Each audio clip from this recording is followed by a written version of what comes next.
আসসালামু আলাইকুম বন্ধুরা, কেমন আছেন সবাই? আজকে আপনাদের দেখাবো যে বাগমারার সোনাডাঙ্গা ইউনিয়নের সোনাডাঙ্গা গ্রামের যে জেলেপাড়া রয়েছে, সেই জেলেপাড়ার একটি আব্দুল সালামের বাসার টিউবওয়েলের মুখ দিয়ে গ্যাস বের হচ্ছে। আপনারা দেখতে পাচ্ছেন যে টিউবওয়েলের মুখে আগুন ধরিয়ে দেওয়ার সাথে সাথে গ্যাসের যে তীব্রতা, অগ্নিকাণ্ডের যে বিস্তার, সেটি কিন্তু আমরা দেখতে পাচ্ছি। আর সেটি দেখার জন্যে হাজারো মানুষ ছুটতে যাচ্ছে। আর সেটি সরাসরি দেখতে উপজেলা নির্বাহী কর্মকর্তাও গেলেন আব্দুল সালামের বাসায়। সেই দৃশ্যটি আজকে আপনাদের দেখাবো, তো সঙ্গেই থাকুন। পুরো ভিডিওটি কি বলছেন উপজেলা নির্বাহী কর্মকর্তা, সে পর্যন্ত আপনাদের ভিডিওটি দেখতে হবে। সত্যি এরকম একটি অজপাড়া গ্রামের টিউবওয়েল থেকে এভাবে গ্যাস বের হওয়া সত্যিই একটি আশ্চর্যজনক ঘটনা। পুরো ভিডিওটি দেখুন, জানতে পারবেন তাহলে কেন এই অগ্নিকাণ্ডের ঘটনা ঘটছে এই টিউবওয়েলের মধ্যে।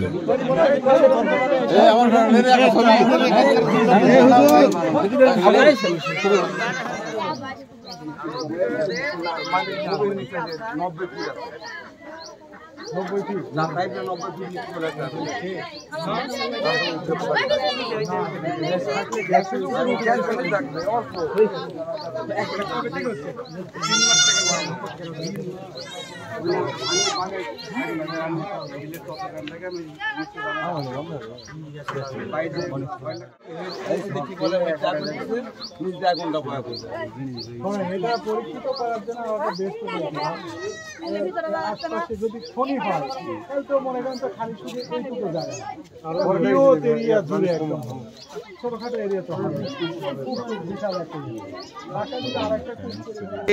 এর বাড়ির যে আগুন জ্বলতেছে আপনারা কি দেখেছেন? হ্যাঁ বাবা, কি ঘটনা কি? ওই যে আগুন জ্বলিচ্ছে, ভট ভট করছে। এটা আপনি প্রথম দেখছেন এই আগুন? না বাবা, আমি আসিনি বাবা, ভয়ে ভয়ে আসেননি? না, আমরা 3-4 দিন থেকেই দেখছি বাবা। আপনার বাসায়? আমার বাসায় 22 বছর হলো টিউবওয়েল ফুটে। 22 বছরের মধ্যে এরকম কোনো ঘটনা দেখা যায় নাই।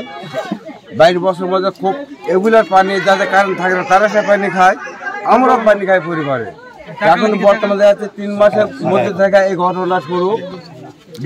3 মাস থেকে আপনারা পানি পাননি? 3 মাস পানি আর উঠে না। পানি না ওঠার কারণে কারণ আমার ছোট্ট ছেলে যখন ওটা সিনুটে লাগাই করে আগুন দেয়, আগুন দেওয়া মাত্র গোটা হেঁটে আগুন ধরে যায়, নিচে আগুনটা পড়ে যায়। আমি বাসায় ছিলাম না। আমি 5 মাস পর বাসায়, আমি চট্টগ্রামে থেকে আমি রিক্সা চালিয়ে হাতে করা আছে। বাইরে দেখতে যে পরিস্থিতি, পানি নাই।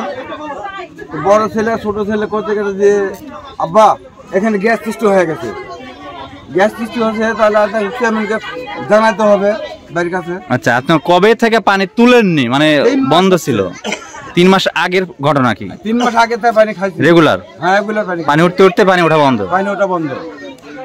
চেয়ারম্যান ভাইকে দেখাইলে না। এখন যা দেখলাম আপনি আগুন ধরাইলে আগুন জ্বলতেছে, আগুন কি এমনি জ্বলতেছে? আগুন এমনিও জ্বলে? আগুন দিলে আগুন ধরতেছে, না দিলে ধরে না। ও আচ্ছা।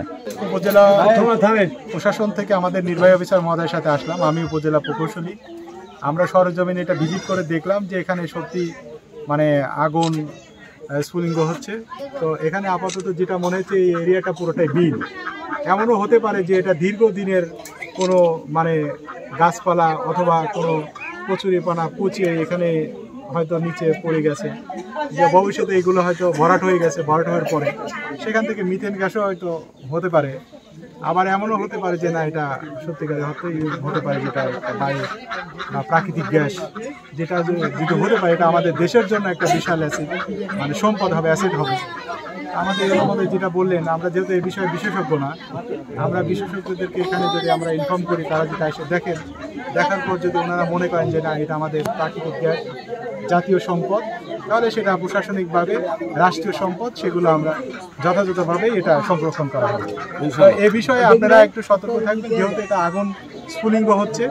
এখানে যারা বাসা বাড়ি আছে, ঘনবসতি দেখছি, আপনি একটু সাবধানে থাকবেন যাতে কোনো অগ্নিকাণ্ড না ঘটে এবং নিজেরা নিরাপত্তার সাথে বসবাস করবেন। ততক্ষণে আপনার নিরাপত্তার সাথে থাকবেন। আমাদের এখানে নির্বাচিত ইউনিয়ন পরিষদের চেয়ারম্যান সাহেব আছেন, ওনাকে বলবো আপনার এলাকার জনপ্রতিনিধি হিসাবে আপনার এলাকার লোকজনকে, আপনি একজন কনসার্ন চেয়ারম্যান হিসেবে সবাইকে সতর্ক করবেন যাতে কোনো রকম বিপদ বা অগ্নিকাণ্ড না হয়। ধন্যবাদ। আপনারা জানেন যে আমরা এখানে দেখলাম যে একটি টিউবওয়েলের পাইপ থেকে সেখান থেকে গ্যাস নির্গত হচ্ছে এবং যদি দিয়াশলাইয়ের কাঠিতে আগুন ধরিয়ে দেওয়া হয় আগুন জ্বলছে।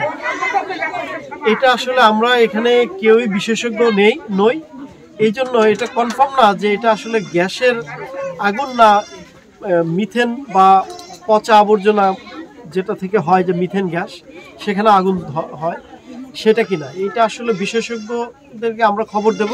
বিশেষজ্ঞ টিম এসে দেখবেন, যদি মনে করেন যে ওনারা এটা বোরিং করে দেখবেন যে আসলে এখানে গ্যাসের খনি পাওয়া যেতে পারে, এটা পরবর্তী সিদ্ধান্ত এক কথায় ওনারাই নেবেন। আপাতত আমরা প্রাথমিকভাবে ভিজিট করে গেলাম যে আসলে বিশেষজ্ঞদের জানানো সম্ভব কিনা। তা আমার কাছে মনে হচ্ছে যে এটা যেহেতু নদীমাতৃক অঞ্চল, আমার ধারণা এই অঞ্চলে যেহেতু খনি আসলে গ্যাসের খনি পাওয়া যায় না ইতিপূর্বে, তবে এটা আসলে বলা কঠিন যে এটা আসলে কি কারণে এই অগ্নিকাণ্ডটা ঘটছে পাইপ থেকে। ধন্যবাদ।